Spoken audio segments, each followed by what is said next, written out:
So, what is drifting? It's this way of living, being, and existing where you're like, I'm just going to let life take me where it take me and just, see what happens.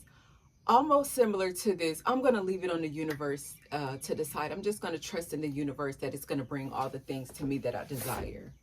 Now, on the surface, that sounds good, right? It sounds like I'm trusting the universe, I'm trusting things around me, but this can also be signs of having a drifter mentality or a drifter way of living, right? So drifting is just where you just trust the plan of things outside of you to work versus what's inside of you and what you plan with your own mind with intention. It's existing without a purpose and basically just letting life control you.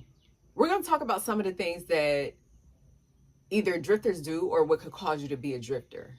If you constantly fear failure, like you're scared to fail or you're scared to make a decision, that can be a sign of being a drifter.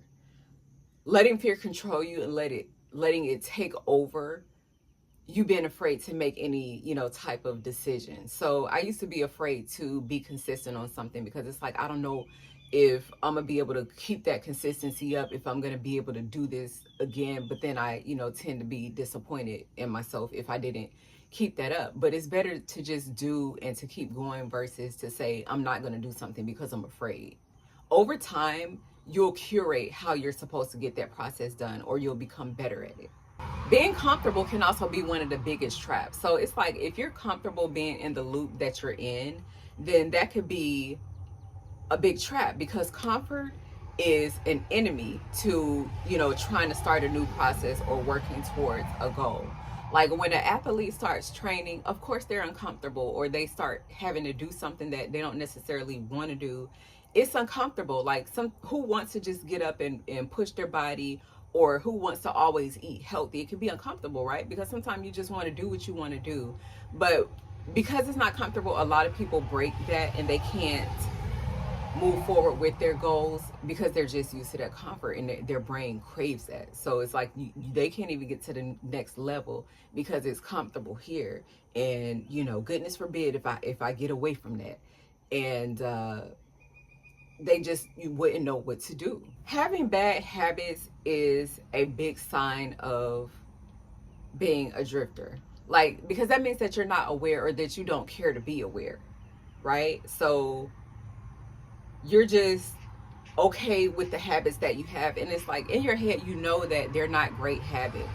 You know that they're not good things. It doesn't take for somebody to come sit and tell you like, oh, what you're doing is good or what you're doing is bad. You know that. Like we have an idea when we know when we're doing something right and we're doing something wrong. We're doing something that's beneficial towards whatever process that we're working on. Like we know that. But if you just keep moving in that direction that you know is not a good direction, then it's like you really at some point got to ask yourself like, okay, what is this saying about me? Like I know this is not good, but I'm just doing it. Are you doing it because it's comfortable? You doing it because you don't care? Like, what is the deeper reason? Your environment could also be a part of you being a drifter. So if you have certain people that are doing certain things, like minds think alike. My mom used to have this saying that said that birds of a feather flock together. And I couldn't always understand what she meant at that time, but as I got older, basically it means whatever the people that you're hanging around, whatever your friends are doing, you are more likely to be doing the same thing too. If they have bad habits and they're indulging in drinking and smoking all the time and they're not really working towards their goals, or let's say they're unhealthy eating and it's just like, okay, it could be a family thing. Like I said, I'm down south southern girl, so I was used to seeing certain things in the kitchen, and because I grew up that way, it was just something that was normal.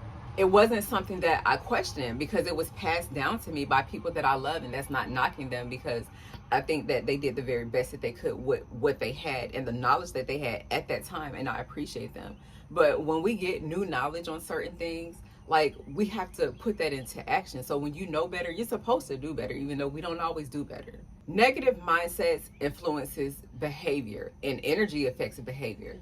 So if you have people around you that are doing certain things, and then you may have told yourself before you came, like, I'm not going to do that, but then you may feel like, okay, I got to fit in, like I want to actually fit into this environment or the setting at the time, and then you find yourself doing some of those same things. So changing your environment is so important.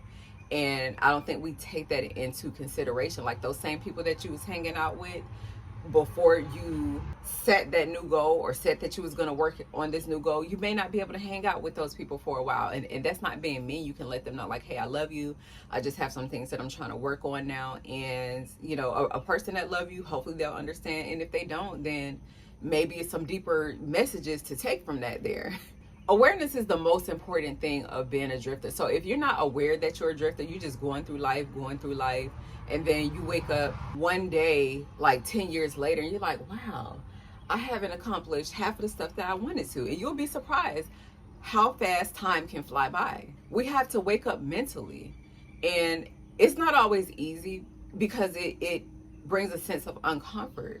But the first step to changing anything is to be aware of it. We have to set intention and we have to set purpose. So if you set goals and you're constantly drifting away from those goals, and then you don't try until a year later, or maybe 5 years later, or 2 years later, like, no, constantly get yourself used to being in the practice.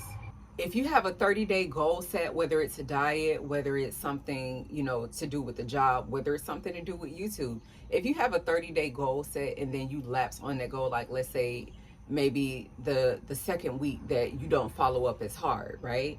That doesn't mean that you quit that goal. Like, you get back up on that horse at some point and you keep trying and you keep going, because at some point you're going to do better than you did the time before, and eventually you'll get to a point where you get it right. But if you're waiting on perfection, you're waiting on yourself to be perfect, it's never going to happen. You're never going to accomplish your goals if you just wait on perfection. So just keep going. You mess up, get back up, keep going.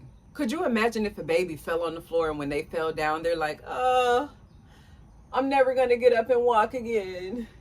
My mommy and my daddy's going to have to carry me forever.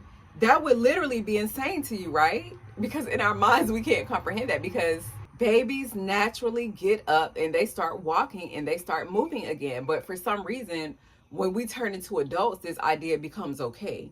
That, you know, it changed from walking to something else, but it's like, oh, it's okay if this goal doesn't happen. I'm just going to lay down and I'll never be able to do it again. It's like babies have more guts than us, so we got to get back up and get on this thing. It's about taking ownership. Thoughts shape our reality, so we have to stop living reactively, like reacting to everything that happens around us, or everything that happens in life. Drifting stops with a decision, so we have to choose intentionally the things that we desire, intentionally how our future is going to be. I challenge you all to do this. Write a letter to yourself 10 years from now, who you want to be, how you want to be, what it is that you're offering the world, what it is that you're like, what it is that your home is like, what it is that you've done to accomplish your goals. Make a decision on who it is that you want out of life, because drifting is not going to get you there. So being a drifter, it just means that if you don't have a plan, you'll become another man's plan. Thank you guys so much for tuning in. Until next time, love, peace, and blessings.